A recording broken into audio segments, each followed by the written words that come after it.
Do you ever think about prepping and think, what's the point? Hi, this is Everyday Prepper and welcome to the channel. Preparedness, or being prepared, is not easy, especially if you're working full-time, rotating all your stock, all your food stash, keeping all your prepping gear up to date, acquiring new gear. You know, it's costly and takes a lot of time as well.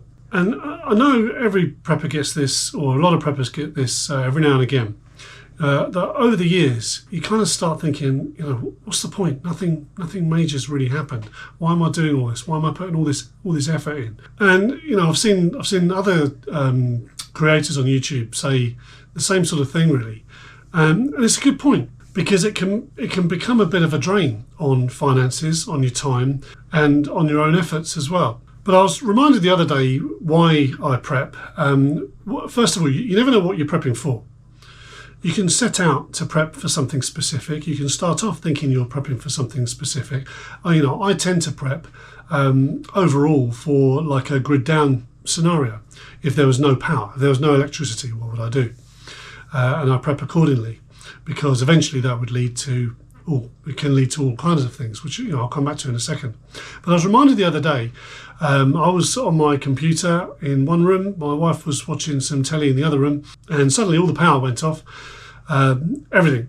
So I checked it was about 4:30 in the afternoon, so it wasn't too late, it wasn't dark yet, although it was going to be dark pretty soon, because it was only last week. And I checked the circuit board and the power meter. That was completely off. Circuit board hadn't tripped, so I knew that we had a power cut. Within minutes, we had a text from UK Power Networks saying we have an unplanned fault, and we've sent some engineers out to find out where the fault is, and we're not sure when your power's going to be back on. So I'm thinking, okay, no problem at all. I got the lights on, and I got my router back on, and so that I had my security cameras working. And all of that was because of my solar power battery bank backup. In fact, there was still some power going into the panels, even though it was 4:30 in the afternoon. There was still a bit of light left, so there's a little bit of energy going into the panels as well. But I've got a battery bank, so that was my backup. So I was the only one in the neighbourhood when it came to nightfall that pretty much had my lights on. There were two other houses around the other end of the street, but I think they were on a slightly different. It looked like all their actual house lights were on, so it didn't look like torches. But anyway, again, within a few minutes of the first text, we had another text from UK Power Networks saying we know where the fault is roughly. We estimate the power to be on at about 10:30, between 10:30 and midnight, something like that. And I'm thinking, is that all you got? Is that the best you can do? Can't you give us a week, 2 weeks, something like that? And I know that sounds mad, and I'm hoping I'm not the only one, because that would sound a bit mad, who lays awake at night dreaming of SHTF, you know, the grid going down or something like that, you know, because it would level, in my mind, it would level the playing field, and I would have an advantage because of all the years I've been prepping. Now I know, of course, if the grid was to go down, we got far more problems. Marauders are going to start to kick in over a period of time, and there's a whole host of other things that you'd have to contend with. So it's not a situation that I would really want at all. But it was nice to be able to just put the lights on in the house, put my router back on, so we'd still have access to the internet, even though I had a SIM. I stuck my radio on as well, just to check how wide the area was, because I couldn't be bothered to power up my computer, because the computer's a big drain on my battery bank, and I haven't really got a laptop that I use. But it was nice to have lights and all that sort of stuff, rather than trying to figure out where all the candles are. It was nice to sort of turn on all our rechargeable lights that were all fully charged up, and or just plug them in USB into the power bank, rather than have torches that we'd stashed away with batteries in, and the batteries had gone rotten and exploded inside and all that sort of stuff as it does. So yeah, it was good to have that backup, and you know, it kind of reminds you then, you know, that's why we prep, because we just don't know. You know, have things in the last year or the last 2 years got worse in society, in government, in global threats? Yes, they have got worse. I don't think they've got better. So I believe there's more reason to prep now than ever. And I think almost a year ago I said this in another video, that you know, right now is the time to prep, and it's not going away. More and more people are prepping. There's still a media stigma attached to prepping, unfortunately. Maybe they're told to put a bad image out for preppers. Maybe they really don't want people being prepared. The government like to control everything they can. Do they want people really being prepared other than emergency services? I don't know. But it's not going to stop me, even though you have the odd doubts creep in, like, where's the SHTF? Where is it? When's it coming? I've talked before about watching prepper channels that talk about nuclear war almost every day, pretty much every day. And it still hasn't happened. That's been going for 5 years now. But, it's like the little boy who cried wolf. One day they'll be right. But I believe it will be something unexpected, and it will take us by surprise, just like the reaction to COVID took us by surprise. The government decided to do lockdowns, which we'd never experienced before, queues to supermarkets, and having to wait and battle it out with people, and then turning up, and by the time you get to the supermarket, you've got empty shelves. Since that time, that's what made me increase my preps, because I didn't want to be in a situation where I was having to literally queue for food. And I know that in other countries they have to do that all the time. They have to walk miles to get their water every day. We have it pretty luxurious in the West, with water on tap, albeit horribly bleached and probably infected with sewage and all that sort of stuff, as we've seen, especially down in Devon. But that's why I've got a water filter, just in case. So I'm not sure where I'm going with this, really. I think it's just a reminder. I'm just thinking out loud, but it was a reminder for me the other day when the power went off as to why I prep, and it also gave me just a little inkling of, like, okay, what do we need long term? I mean, we had the dryer running. I couldn't really power that off my battery bank. It's not that big, and I didn't want to try it for even 10 minutes because it would drain my batteries, and I didn't know how long the power was going to be off. And I thought, well, there's more important things than the dryer. We can dry clothes in front of the fire. We could have put the log burner on and had that going, and then dried the clothes in front of there. We had clothes in the washing machine that hadn't spun. No big deal. We have got a desktop camping washer that will power off my battery bank. Runs on about 180 watts, and the spin is a lot less than that, about 60 watts, and it's got a really fast spin on it. We got that specifically in the case there was a grid down scenario, and even the water got shut off or contaminated, something like that. We were able to then use the desktop one. So we could have done these things, but while I was just waiting to see how long this was going to be, I wanted to conserve power on my battery bank, at least until the sun came up the next day. What I'm saying is, you never know what it's going to be. You never know what SHTF is going to look like. We can speculate all we like. We can look at global news and think, okay, it's going to, nuclear war is going to spark off, and we're going to end up with an atmospheric detonation that's going to take out our grid. I've said before as well that I didn't really think the grid is very likely to completely go down. It could be naive of me, I don't know. I've never had it happen before, but I've seen it happen in other countries, but their infrastructure is not as good as ours. I know ours is a bit shaky, and it's under a lot more pressure as the years go by, especially with these agendas that they have, switching things over to electric. There's going to be more pressure on the infrastructure. But, although we do have Operation Black Start, we have there are spare substations that we have in the UK. I know that, and they can get those online. They can gradually get people online. But I was thinking recently about, if you've got no power going into the grid, then you've got a different problem. So what if there was a cyber attack and it took out a nuclear power station, or took out the electricity to the nuclear power station, because they need electricity to run, and if there's no power going to them, they've got to be shut down in a certain way fairly quickly before they melt down.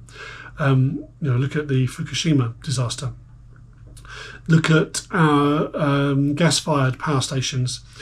What if something, even a conventional weapon, was to take them out? We've got this thing escalating with Russia currently, where Putin said that the moment we allow long-term missiles to be fired from Ukraine into Russia, that will be war essentially between the US, the UK and Russia. So that's a declaration of war, right? Which means that they could just strike the UK. We haven't really got any air defences. We haven't got an Iron Dome. We've got fighter jets that would be able to scramble. I don't know how many we've got. Probably should know, really. I know that our military is definitely stretched. So, would our fighter jets be able to deal with a barrage of missiles from from Russia. You know, if they just suddenly decided that we were at war, and what they're going to target? Our power stations. So if all the power stations went out, we could have a completely intact grid, but with no power going into it. So that could be a different kind of problem, and one that I've not really considered too much before. Although in saying that, I've always harped on about solar power being one of the best things that you can have as a power backup. You know, whether it's one of these all-in-one systems that you can just buy for 800 quid, or a little bit less now, they are coming down, and then get yourself a couple of panels so you can charge it up if there was a grid down situation, or whether you set up your own solar power, you know, like I've done videos on. Either way, it's better than, certainly better than having a wind turbine. I bought a wind turbine a few years back from Amazon, and it's utter crap. They said that it was like 600 watts, cost me 180 quid, and it's basically it's a lantern style one. Doesn't work at all. Well, it does. It spins. It looks very nice. It's up on a scaffold in the garden, and gives no power whatsoever back into my system. So a real turbine, that the sort of thing that they use to charge battery banks on boats, on yachts, will set you back about £700 to £900. But you can set up a solar system for a lot less than that. And you know, as far as I'm concerned, the sun comes up more regularly than the wind blows. Sun comes up every day, wind doesn't blow every day. And these things need a certain amount of wind to give any kind of charge whatsoever. So it would have been useful if it did work as a bit of a backup, but especially, you know, during really, really rainy weather and stormy weather. That's when I find the solar panels start to struggle, is when it's absolutely chucking it down.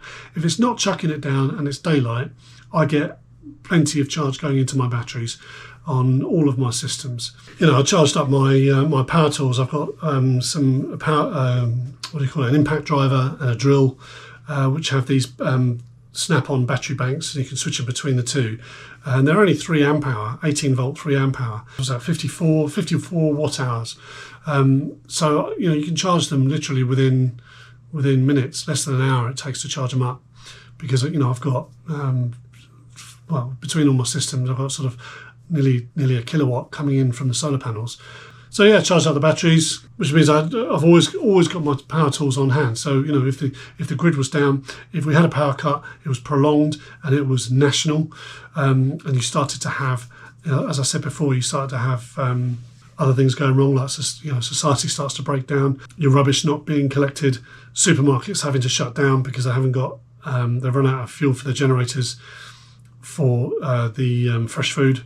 Warehouses eventually having to shut down. You know, it just gets worse the longer the power would be out. Again, if you know you've got streets of people coming down, you're going to need some power tools to get some boarded up, to board up your windows, board up your doors, and secure your property. So all I'm saying is, you know, these power tools and torches and lighting, you know, around the house, they're all rechargeable, and they'll all run off my solar system. I can't recommend strongly enough having some kind of solar backup or means of charging by solar. And it is a shame, because the videos that I've done on solar, they just don't get views. It is a shame. You know, the more people that had I've had people say to me, what's the payback on your solar? You know, how long is it before it pays you back? I want to make sure it's worth my while. Well, it's not about that. That's a grid-tied mentality. Because I don't really understand where that comes from. All my solar stuff, you know, it might have cost me hundreds. I don't know what it's cost me over the years. I don't care. I don't care that it doesn't pay me back. If you buy a first aid kit, does it pay you back financially? No. If you buy an iPhone, does it pay you back financially? No. It doesn't matter. The whole idea is it'll pay you back tenfold if you had a severe grid down situation where you're the only one with power. Maybe I'm thinking about it all wrong. Maybe I wouldn't want to be the only one with power, because people will attack me. But that's not a reason not to do it. That would be ridiculous. So, but it doesn't matter what I do. There's always someone that will say, "I know you don't want to do that." But that's just the way. That's the way it goes when you put videos out in public. Anyway, I just thought I'd share my thoughts. You know, a couple of weeks ago, it was getting to me a little bit. I was thinking, oh, this chore. I've got a diary thing comes up on my phone to rotate my food.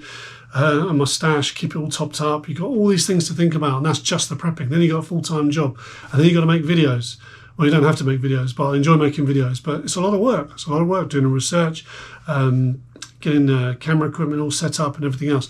It's not easy. It takes up pretty much all my time. But that little power cut, I just quietly in the back of my mind thought, yes, I get to try my stuff out. But also in the back of my mind, I was thinking, this is why I prep. This is what it's all about, because you just don't know when it's going to happen. We're coming into winter now, and remember, we were reminded by the previous Deputy Prime Minister twice that we need to prepare for the Dark Ages coming along, or prepare to live like the Dark Ages, by candlelight. What does he mean? I don't know. There's a lot of conspiracy theories going around now about what's things that are going to happen over the next couple of years. I know that some prepper channels are covering it, but I that's not really. I love a good conspiracy theory. Don't get me wrong, but I'll keep that to myself. I don't really want to explore that on a prepping channel. I don't think that's what I'm about.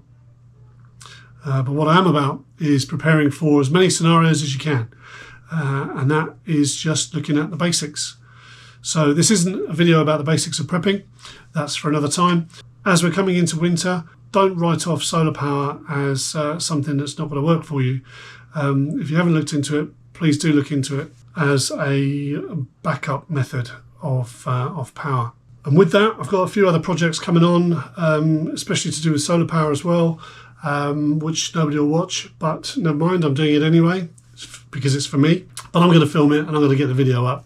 And going forward, I'll probably have a couple more videos out around looking at the markets, something I'm very, very interested in now, just because I'm approaching 55, and I'm not planning to retire at 55, but I have got some private personal pensions that I'm managing that I may have some access to if the government still allows it by then.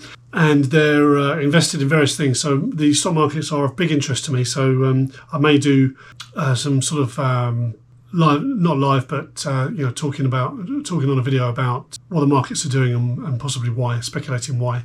Aside from that, I've got some good wild camping expeditions I'm going to be doing, hopefully before the weather gets really, really cold. I've got some gear that I want to be trying out, which I may review on the channel. I know reviews go down like an absolute lead balloon, but they're going up anyway. Well, you never know. There might be some people watching that'll be interested in some of the gear that I'm using as well. In a way, I'm really looking forward to the winter. You get to gear up a little bit. Wear your tactical pants instead of shorts all the time, or tactical trousers, I should say, not pants. I haven't got any tactical pants. And all the big camo jackets and stuff like that. I enjoy wearing all that. You got to have fun, right? Anyway, in the meantime, thanks very much for watching. I'll see you in the next video. Stay prepared.